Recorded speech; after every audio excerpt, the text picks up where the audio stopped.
We remember that day like it happened yesterday, when the most of major news outlets began speaking of unidentified objects appearing in the solar system. We were filled with both joy and dread. Joy because we were not alone, and dread because we were not alone. I remember when, as a child, I looked up to the sky and for the first time feeling uncertainty, a creeping doubt that no reassuring words from my mother could dispel. For the first time, I felt like there was something deeper, more meaningful awakening in me. And later, after those years, many of my peers admitted the same thing, but none of us really talked about it. It was a silent understanding that we were not alone, and suddenly the earth felt so small. We remember when debates raged and social medias exploded in a whirlwind of emotions and novelty, when everyone wanted to share their opinion on what was going to happen. There was as many opinions as there were humans, and those most optimistic among us were rejoicing at the prospect of humans finding new friends. Those who were scared were in the minority. We had no reason to be concerned, to be afraid. For the first time in our existence, we learned to live peacefully. It took us more time than what I would have wanted, but we did learn in the end. Movements sprung up to welcome our new alien visitors. We were ready to welcome them with open arms. We had thought and concerned ourselves which songs to sing to them, which parts of our beloved culture, too, to share with them. Everyone wanted to show the aliens something, in hope that each of us would find just the right alien, who would magically find us as interesting as we found them. But we were wrong. It was heartbreaking that for once, the terrified minority was right. Our broadcasts of ancient Greek philosophy was answered with orbital hellfire, melting away the stones of Parthenon, and the destruction of Plato's city. Our prideful bragging of preserving our ecosystem resulted in the pain and devastation, filling the lungs of our planet with endless ash. Our poems, the ones we cherished so deeply, of love and the yearnings of human heart, were answered with a choir of screams, fire and suffering, with the echoes of drums of war choir. They took everything we held dear and made a target out of it. We watched as our great cities fell. What took us centuries to craft was leveled down in weeks. What took us millennia to write was not something the alien eyes wanted to see unless it was turned into ash and smoke. Like our entire way of life, we held our arms open, welcoming. But now, those arms were broken, scarred, and in some cases, torn out. And the broken, scarred human arms did something that we often did in the past. For some of us, the greatest pain in this whole ordeal was not that we were fools and naive. Not that we were fools and naive. Not that we died in droves because we believed in peace. But because we broke the oath we made to our ancestors. With our bloody arms, we broke the treaties we signed in the hopes of our grandchildren having a better life than our grandfathers. The human arms, which once held a bouquet of flowers, now bleeding and scarred, took up a gun. It hurt, not the pain they inflicted to us, but that we had to betray our own ideals that cost death of untold millions over our history. It hurt us that we were the gardeners of our beautiful world, forced to pick up a blade to defend our roses and lilies when we did not want to. The visitors might have burned our cities and established their control over what was left of it and those unable to escape, but there were those of us who retreated into the deserts and forests. They gave chase to us into towns and villages, but we stood our ground and burned it ourselves if we could not. The more books they burned, the more monuments they raised, the more we remembered and cherished them. The intruders could not explain it to their superiors. We died on the fields, with pictures of our landmarks. We died in the cities, clutching the pages of our favorite books, underlining the words that touched our soul. They were shocked when our insurgency leaders studied the histories of our great generals. They were not aware that while we had Plato and Eiffel Tower, we also had Sun Tzu and Napoleon. that while our great cities were home of artists, it was also home of warriors and soldiers.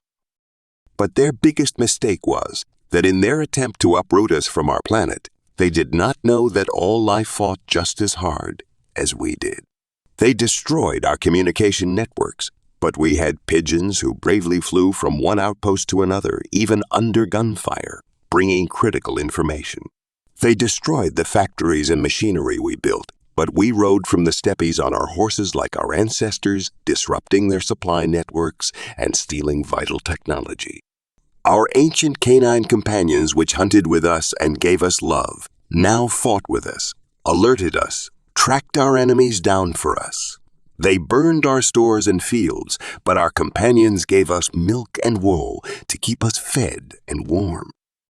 Our mother fought with her children. Our relationship was not always the greatest, but she fought with us, and how she did. The trees blessed us with cover as we watched them from the darkness.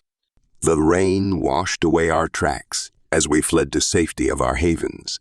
The snow protected our men as they sniped at enemy leaders. We knew our mother and her wrath well. They did not. We knew how to fight with her blessing. They did not. From the dunes of Sahara we emerged as the ghosts in the whirlwind of sand, wreaking havoc. When they fought back, we lured them to the cold embrace of Siberia, letting our mother give them her deadly kiss with frozen lips. When the lungs of our world, Amazonia, burned, we sailed down the river. We were the heartache in our mother's chest, the heartache that became revenge. We were in the trees, in the ground and in the jungles, on the mountains and in the deserts, in the seas. Our mother fought with us, washing the intruders with tsunamis, bringing the rage with her hurricanes and thunder. With endless cold of her merciless heart and burning heat of her hatred. We knew her wrath well, and that's how we timed our attacks. The intruders learned quickly. They could subdue us one by one when we're scared, disunited in the comfort of our own tribes.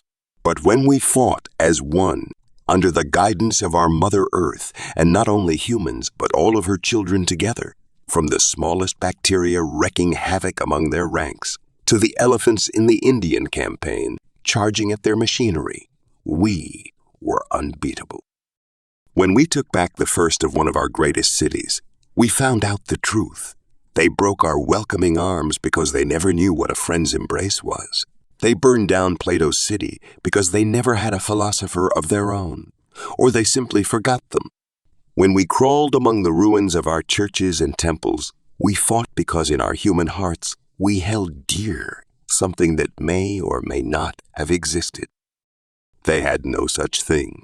When we fought through the ruins of burned libraries, we realized that our stories of heroism and sacrifice were hated because their stories were only of obedience and exploitation. When they melted the Statue of Liberty, we realized they had no such beautiful value they would raise a statue to. When we hunted them down to the concert halls, they retreated as our troops sang the songs that our hearts wrote for our beloved. They had no beloved waiting for them at home. When we retook our hospitals, we found them with supplies intact because they did not have it in their hearts to care and nurture for their fellow beings. When we found some of them in the streets, forgotten by their own, protecting our heritage and art and waiting for our return, we stopped. When we found their discarded reciting our poems, we listened. When the leader of the outcasts held out an old piece of paper from the ruins of HFY, which spoke of the sacred right of peace on this planet, we understood. We took our factories back. We began to learn. When we built our first ships, reverse engineering their sectors from our executioners, we began to think. Our leaders of insurgent cells came together in the ruins of a grandiose building in what once was New York. The building once more housed leaders from all the Earth's continents, now more united than ever. The peace-loving peoples of Earth began healing their broken arms, but some lessons could not be forgotten. The arms healed, but became stronger than before. And now, we stand vigilant on board our new armada, with one last glance behind our shoulders as the bravest of our world, steer our course to a world that knows no songs but the drums of war. No architecture but dark factories full of pain and suffering, which instead of toys and cars built only weapons of destruction, to a world where no word is written but the gospel of conquest. A world exploited, as their mother weeps as her wayward children exploit and torture her. We are the humans, the children of Mother Earth. Our cargo holds are full with weapons and artillery, but also building plans, our songs and art. Our armaments are fully loaded ready, but we also bring medicine and books. We leave our mother behind with heavy hearts, but we will also care, nurture, and restore the mother of our executioners like it was our own. We are the humans, and with our armada, we bring humanity. An insert from the memoirs of Robert Vendici, Grand Admiral of the first human expeditionary armada, stationed on board Statue of Liberty. An insurgency leader, a poet, a farmer, a father of two, a human.